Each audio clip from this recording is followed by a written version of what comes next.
አሰላሙ አለይኩም ወራህመቱላሂ ወበረካቱ። ውድና የተከበራችሁ የመሪም ኤንድ ማይ ብሮ ቤተሰቦች ሙስሊም ክርስቲያን ወገኖቼ በአለም ዳርቻ ያላችሁ ሰላም ብያለሁ። ሁላችሁም በያላችሁበት ሰላማችሁ ይብዛ። እናንተ እንዴት ናችሁልኝ? ዛሬም ተከስቻለሁኝ። ለቤት አዲስ የሆናችሁ ሰብስክራይብ በማድረግ አበረታቱኝ። እንደተለመደው ደግሞ ነባሮች ላይክ ሼር አድርጉ። ሐሳብ አስተያየታችሁን ደግሞ በኮሜንት አሳውቁኝ። አንዳንድ ቪዲዮዎች ስከታተል ነበር በቲክቶክ እና እናንተስ ምን ትላላችሁ? እኔም ያለኝ ሐሳብ ለማቅረብ ሞክራለሁ። ሰሞኑ እንግዲህ በሀቢባ ላይ በተለይ በልጇ ዙሪያ የሆነ ወሬ እየተናፈሰ ነው ያየን ነውና ሀቢባ እንግዲህ የምናቃት ብዙዎቻችን መጀመሪያ አካባቢ እኔ ስለሷ ስሰማ በባለ ትዳሮች ዙሪያ ወይም በባልና በሚስት በማፋታት የሚሆን በተለያየ የባልና የሚስት አለመግባባት በሱ ዙሪያ ነበር ስትሰራ እንዴት ባልና ሚስት መካከል ትገባለች በሚል ብዙም አትመቸኝም ነበር እሷ አልሰች። አሁን ላይ ግን ጠለቅ በማለት አንዳንድ ቪዲዮዎች ሲደርሱ ወቶቻችን ስንዞር ደግሞ የተመንደር አንዳንድ ቪዲዮዎች ሲደርሱን በተለይ በአረቡ ዓለም በተለይ በዱባይ በተለያዩ በሳዑዲ አረቢያ የምንኖር እህቶች ገንዘባችንን ተቀምተን ወይም ደግሞ አንዴ ተበድለን የተቀማንን ገንዘባችንን የተቀማንን እህቶች ወይም ወንድሞች ገንዘብ በማስመለስ ከዛም አልፎ ደግሞ በጣም ከፍተኛ ደረጃ ላይ ደርሰው የታመሙ እህትና ወንድሞችን ለማሳከም ገንዘብ አንዳንድ ጊዜ ታሰባስባለች ምናምንና እየሰራች እናያታለን። በተለይ በዱባይ አንዲት እህታችን የራቁት ፎቶ ቪዲዮ ይዞባት በየአመቱ የስንት አመት ነው የ6 አመት ነው የ5 አመት ደሞዟን ብሯን እየበላ ሲያሰቃያት በፍርድ ቤትም ከሳ ፍርድ ቤቶችም እንግዲህ ጉቦ በመስጠት ነገሮችን ሸፋፍነው በዛው በማስቀረት ኬዙ ተዘግቶ ነበረ። ግን ሀቢባ ጋር ከተገናኘ በኋላ ገንዘቧንም አስመልሳ እንዳቅሟ ደግሞ ሱቅን ከፍታ ብቻ በረታታት ትልቅ ደረጃ ሆነ ያለችበት ሁኔታ በጣም ደስ ይላል። ሌላም ደግሞ ሳዑዲ ጊዜ የሚል አንድ ወንድማችን በባህር መጥቶ ሚስቱንም ይዞ መጥቶ ነበርና ወንድሙ ስንት ሺህ ብር በሪያል ከፍሎ መጥቶ ያው ወንዶችም የሚከዱ ወንዶችም እንዳሉ በሙሉ ሴቶችም አሉና እሷ ያው ካርታ ሌላ ባል አግብታ ሄዳ ገንዘቡንም ሳከፍለው ወንድሙ የተቀበለበትንም እንደውም ልጅም አርግዛ ነበረ ያንንም ልጅ አላሳይም በማለት ብዙ አሰቃይተው ነበርና በሀቢባ ጋር ከሄደ በኋላ ብዙ መፍትሄ አግኝቶ አሁን ጥሩ ላይፍ እየኖረ እንደሆነ ቪዲዮዎችን እየላከ አይተናል። እና ምን ልላችሁ ነው እንግዲህ የሰው ልጅ ሙሉ ለሙሉ ፉል ተብሎ እንትን የለውም ማለት የማይሳሳትበት ነገር የለም። መጀመሪያ ወደ ቲክቶክ መንደር ስናያት በቃ የሆነ ወጣ ያለ ካንዲ ማህበረሰብ ወይም ካንዲ ኢትዮጵያዊ የማይወጣ ማለት ካንዲ ኢትዮጵያዊ የማይሆን ነገር ነበር ስታስተላልፍ የነበረው በማህበረሰቡ ላይ። አሁን ላይ ግን በጣም በስደተኞች ላይ ስሬሱና እየሰራች ነውና በዛ እንግዲህ እኛ ሀበሾች ስንባል ኢትዮጵያም ላይ ስንኖር በአገርም በውጭ ሀገርም ስንኖር ምቀኝነት ወይም ደግሞ የሆነ ነገር አይጠፋንምና አካውንቷን በመዝጋት ብዙ ጊዜ ፎሎ አድርጉኝ አካውንት ተዘግቷል በማለት እየሰማን ነበር። አሁን ዛሬ ግን በማይመጣው ሰዎቿ መተዋል። በተለይ በልጇ እንግዲህ አንድ ህፃን ልጅ ምን ሊያረግ ይችላል? እናትና አባቱ እንኳን ክፉ ያልሆኑትን ክፉ ቢሆኑ እንኳን አንድ ህፃን ልጅ ምን ተብሎ ይነገራል? በጣም በሚያሳዝን መልኩ በወረደ ያስተሳሰብ ለህፃኑ ልጅ ሰድበው እንደውም የአካል ጉዳት የመስማት ችግር አለበት የማውራት እንትን ኬዝ ነበረበት አለማውራትና ያን ሁሉ ታግላ ህክምና በማመላለስ ጠንካራና ብርቱ እናት ሆና አሁን ላይ ሲሪየስሊ በጣም በሚገርም ሁኔታ ያወራል። የፈለገውን ነገር ይናገራል። በፊት አይናገርም ነበር። አሁን ግን በደንብ ያወራል እና እንደዚህ አይነት ልጅ ወልደሽ ደሞ አንቺ እያሉ ሰሞኑ እያናፈሱ እየሰደቧት ነውና በጣም አዝናይ ካንዲ ሰው የማይጠበቀውን ሁላ እያለች ነበር። እሱን ነገር ደግሞ በማስመልከት ብዙ እህቶቻችን ብዙ ወንድሞቻችን ሐሳብ ሰጥተዋል። እስኪ በመጀመሪያ ብዙ ጊዜ የምናቃ ዙዙን የሷን እንትን እንሰማለን። አብራችሁ ይቆዩ ማለት ነው። እናንተም ሐሳብ አስተያየታችሁን ስጡ። ምን ትላላችሁ? አብረን እንስማው።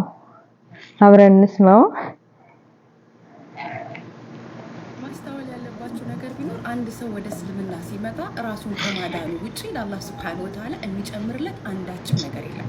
ከእስልምናም ሲወጣ ራሱን ከመጉዳት ውጪ አላህ ሱብሓነሁ ወተዓላ የሚጎልበት አንዳችም ነገር የለም። እኛ ያለ አላህ ማንም የለንም። አላህ ግን ከኛ ውጪ በሐቅና በታማኝነት የሚገዙት ነፍ ከኛ የተሻሉ ባሮች አሉት። ልክ እዚህ ጋር ልጄ ተሰደበብኝ ብላ የእናትነት ፍቅሯ ከኢማኗ አገንፍሎ ወጥቶ የእሱን መኖር እክዳለሁ እንዳለች ሁሉ ሌላ ሀገር ላይ ደግሞ ልጇን በየቀኑ እየገበረች ልጇ በረሃብ ፊት ለፊቷ እየሞተ ልጇ በቦምብ ፊት ለፊቷ እየተበታተነ አካሉ የአላህን ታላቅነት የምትመሰክር ታማኝ ባሪያ አለችው። ስለዚህ አላህ ሱብሓነሁ ወተዓላ የሚጎልበት ምንም ነገር ስለሌለ አትሞኙ። ይሄን ካላረክልኝ ከዚህ መንገድ እወጣለሁኝ፣ አላህ ምንም አይጎልበትም። ምክንያቱም እዛ ጋር ልጇ እየተሰደበ አይደለም በቦምብ እየፈነዳ አካሉ ፊት ለፊቷ እንዲህ ለቀብር እንኳን እንዳያመችሉ እየሞተ የኔ ጌታ በነገሮች ሁሉ ትክክል ነው ብሎ የምትመሰክርለት የሚመሰክርለት ባሮች ስላሉት አላህ ምንም አይጎዳም። አትሞኙ። ግን ይሄንን ቃል እንድትል ገፋፍታችሁ ምንም ያላጠፋ ልጇን ነካክታችሁ ደካማ ጎኗን ነካክታችሁ ይሄንን ቃል እንድትል ያዳረጋችኋት ሰዎች እናንተም ነገ በአላህ ዘንድ ትጠየቃላችሁ። እናንተ ተርቢያ የማታውቁት አግድም አደጎች ማለት ነው። ምንም በማያረገው ልጇ አላህ ሱብሓነሁ ወተዓላ በሰጠው እንትን እንደ ነውር አይታችሁ እንደዛ ከፍና ዝቅ አድርጋችሁ አንድ ፍሬ ልጇን በሰው ሀገር ብዙ ነገር ሆናበት ያሳደገችው ልጇን እንደዛ ተናግራችሁ ከድንበር እንድታልፍና እንድትናገር ያደረጋችኋት በአላህ ዘንድ ነገ ትጠየቃላችሁ። ሐስቢ አላህ ወነዕመል ወኪል።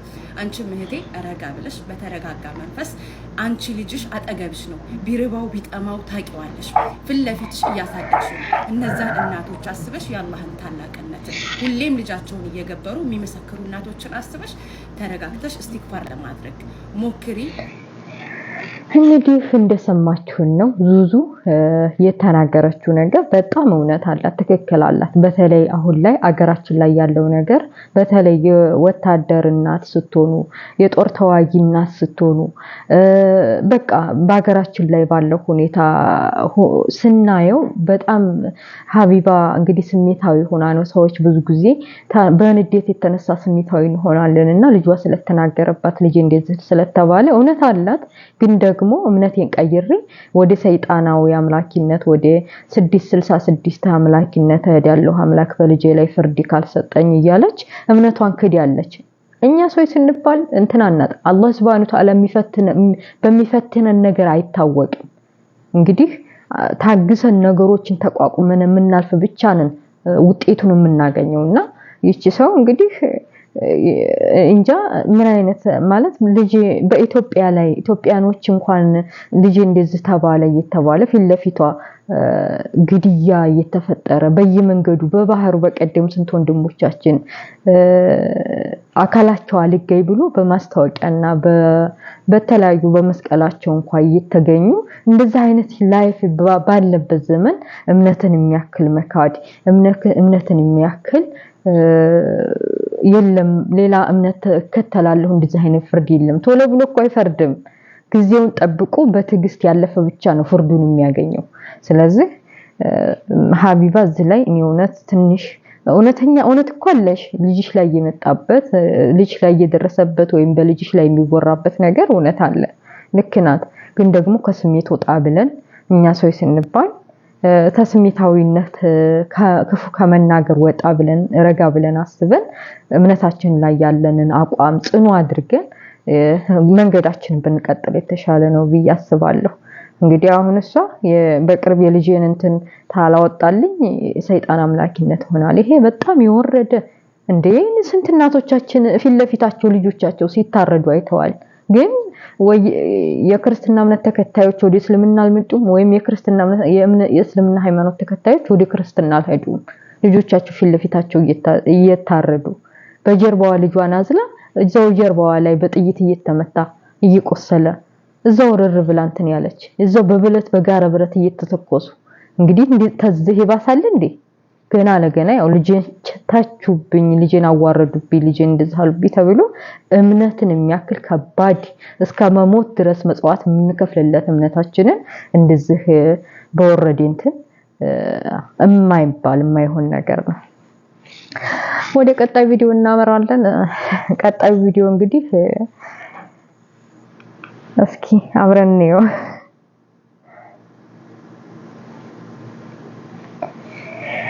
ቀጣይ ቪዲዮ የሚሆነው አቧሚራ ነው። አቧሚራ እንግዲህ በተለይ በሳዑዲ አረቢያ ሰሞኑ በሚናፈሰው ወሬ በኢቃማ በሱ ዙሪያ አጣራና ነገረን ብለውታል። እንግዲህ ወንድማችን ከኛ በተሻለ ስለ ሳዑዲ አረቢያ ስለ ቃኑን ማለት ስለ ህግጋቱ የተወሰነ ያውቃል ብዬ አስባለሁና ብዙ ጥያቄዎችን እኔም ጭምር ጠይቄያለሁኝ። እስቲ እሱም መልስ አብረን የምናየው ይሆናል። አቧሚራ ምን አለ፣ ለመዲያም ቅመሞች ምን አለ የሚለውን አብረን እናያለን። السلام عليكم ورحمة الله وبركاته. ودنا يتكبرات شابوا ميرا بيتسبوش اندمنا اللاتشو بقدميا انكوان دس يالاتشو تلانتنا سلا بلاغ خروب አጣርቼ መጣለው ባልኩት መሰረት ዛሬ እንግዲህ ከዚህም አነፍነፍ ከአፓርታማና ከሪል ስቴት የተረፈ ጊዜን ለእናንተ በማድረግ ያለውን መረጃ ከዚህ በማጣራት ይዤ መጥቻለሁ። በቅድሚያ እናታችሁ የናፈቀቻችሁ፣ አባታችሁ የናፈቃችሁ፣ ባላችሁ፣ ሚስታችሁ፣ ልጃችሁ እንዲሁም በጣም የምትወዱት ሰው የናፈቃችሁ እህት ወንድሞቼ እንኳን ደስ ያላችሁ ለማለት ወዳለው በላግ ሁሩብ ያለባቸው እህቶች መኖሪያ ፍቃዳቸውን አስተካክለው አዲስ ከፊል ነቅል ከፋላ ማድረግ ይችላሉ። እንኳን ደስ ያላችሁ።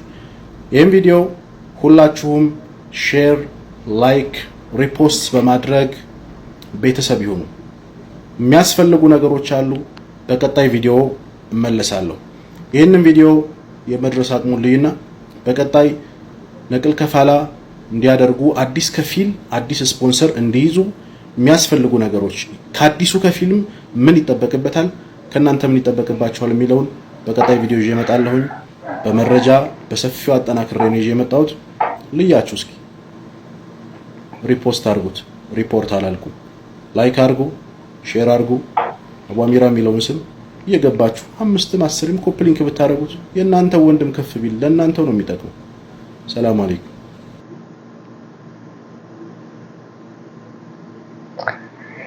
እንግዲህ አቧሚራ ያለው ሰሞኑ በተለይ በሳዑዲ አረቢያ በሪያድ በጂዳ በመካ በሁሉም በተለይ በሳዑዲ አረቢያ በሙሉ በተለይ የኔ ቢጤ ጠፍተን የምንኖር ሰዎች ኢቃማ ተፈቅዷል።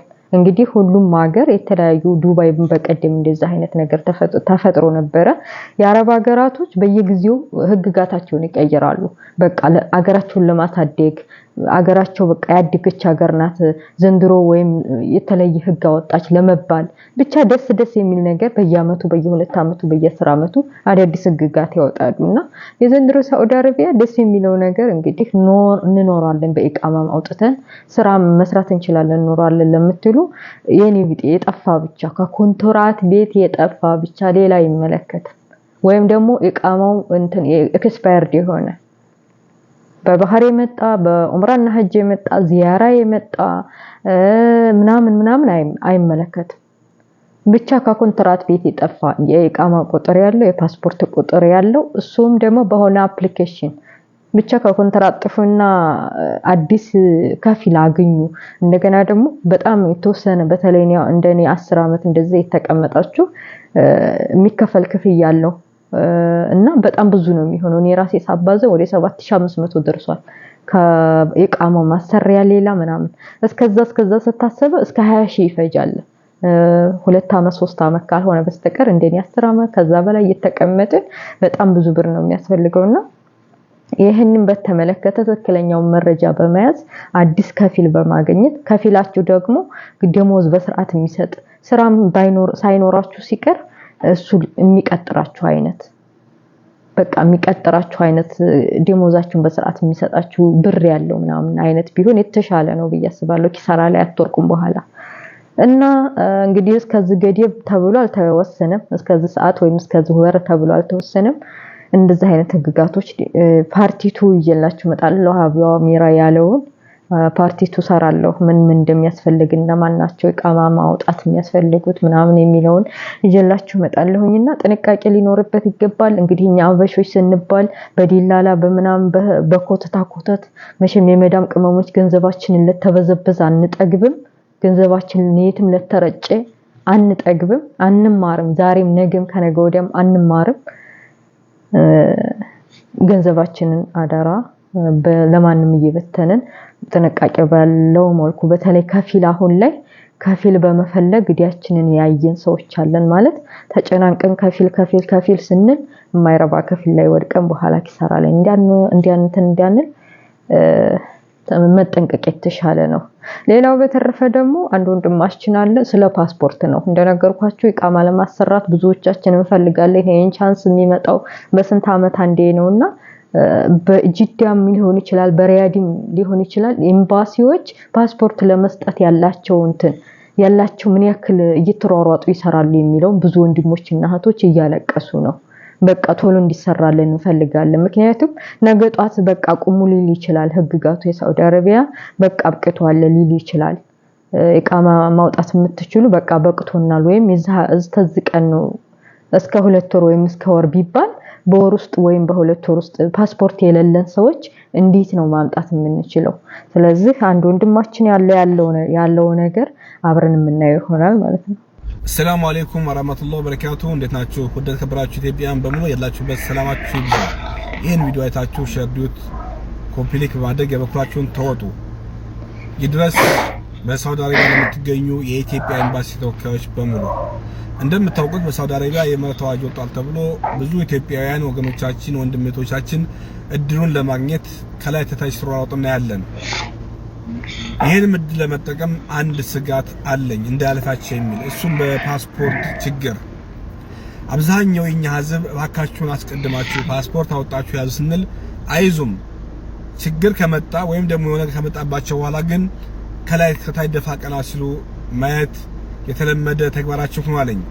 አሁንም ቢሆን ይሄ ድል እንዳያመልጣቸው በሳውዲ አረቢያ የምትገኙ የኢትዮጵያ ኤምባሲዎች በየአካባቢው የኢትዮጵያ ኮሚኒቲዎች አሉ ከነሱ ጋር በመተባበር እነዚህ ኢትዮጵያውያን የፓስፖርት አገልግሎት በተፋጠነ መልኩ የሚያገኙበትን መንገድ አመቻችታችሁ የእድሉ ተጠቃሚ እንዲሆኑ አድርጉ። ምክንያቱም ይህ ለስንት ወር የሚታወቅ ነገር የለውም። ነገር ግን እናንተ ይህን ነገር ግምት ውስጥ በማስገባት ፓስፖርት በአጭር ጊዜ የሚመጣበትን መንገድ ከመንግስት ጋር ተነጋግራችሁ ተሮል ልባት የሚገኝበትን መንገድ አመቻቹ። ከዛ በተጨማሪ ደግሞ በየቦታው ያሉ የኢትዮጵያ ኮሚኒቲ ተወካዮች አሉ ከነሱ ጋር ንግግር በማድረግ ህጉ በሚያዘውና በሚፈቅደው መልኩ ህዝባችን አገልግሎት በአፋጣኝ መንገድ የሚያገኝበትን መንገድ በማመቻቸት ህዝባችን የድሉ ተጠቃሚ ልታደርጉ በትህትና ጠይቃለሁ። ምክንያቱም ይህ ጥቅሙ ለኛ ነው። በህገ ወጥ የሚኖሩ ኢትዮጵያውያን ህጋዊ ለማድረግ መንግስት በተቻለው መጠን በሱ በኩል የሚጠበቅበትን እርብርብና ትብብር ያደርግ ይገባዋል። እናውቃለን ከኛም ችግር አለ በጊዜ ፓስፖርት አዘጋጅቶ መቀመጥ ሲገባን ነገር ግን ፓስፖርት አውጡ ሲባሉ የኔ ያክል ከፍዬ ምን ላድርገው ምን የሚባል ነገር አለ።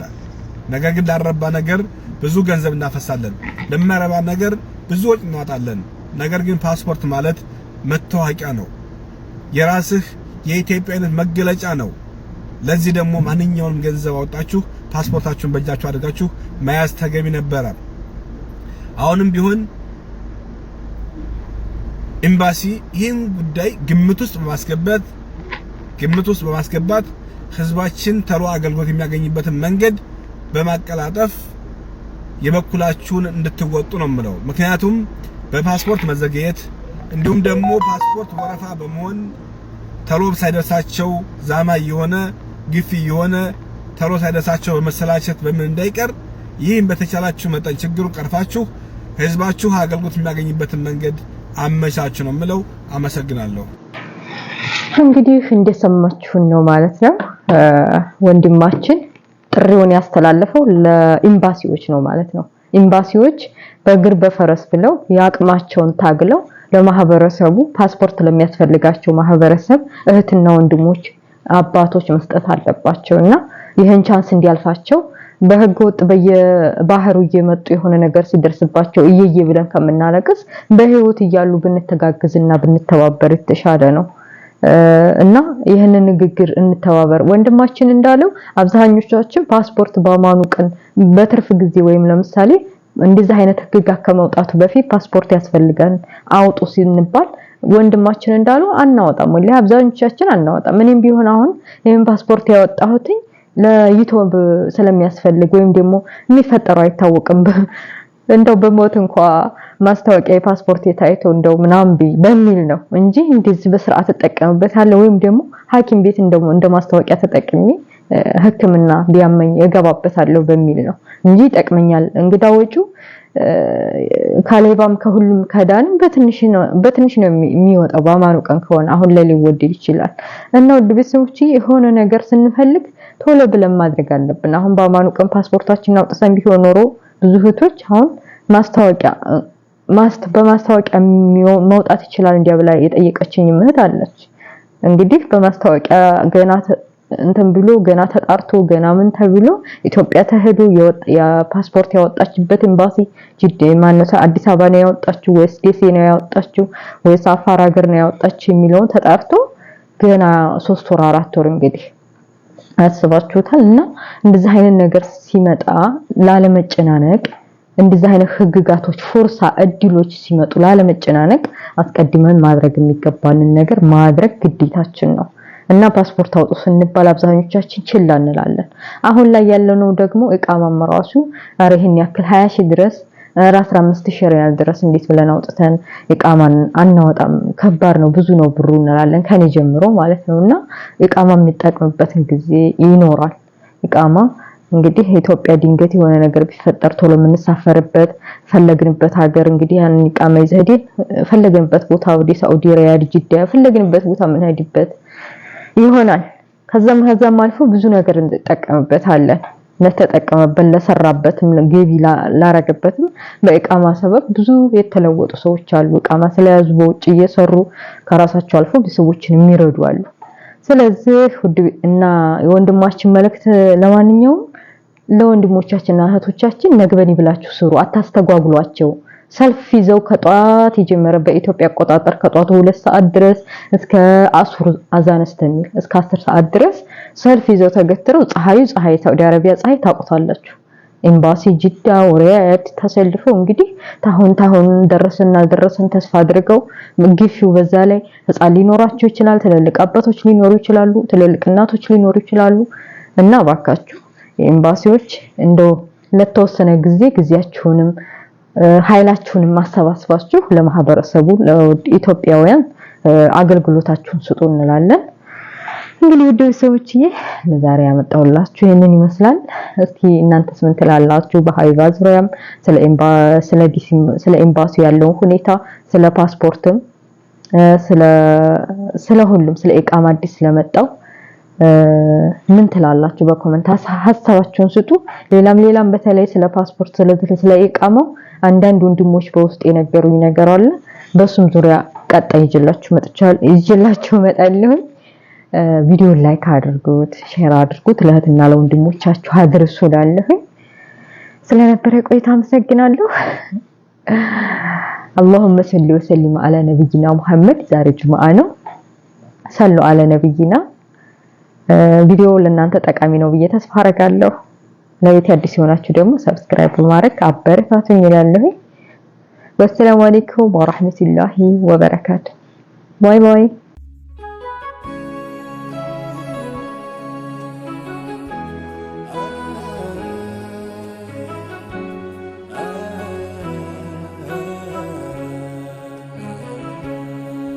እግር ባይኖር መሄጃ ወዳሻ ቦታ መንጎጃ እንደ ልብ ባችል መራመድ የሱን ውሳኔ ግን ውደድ እይታ ነስቶ ጨልሞ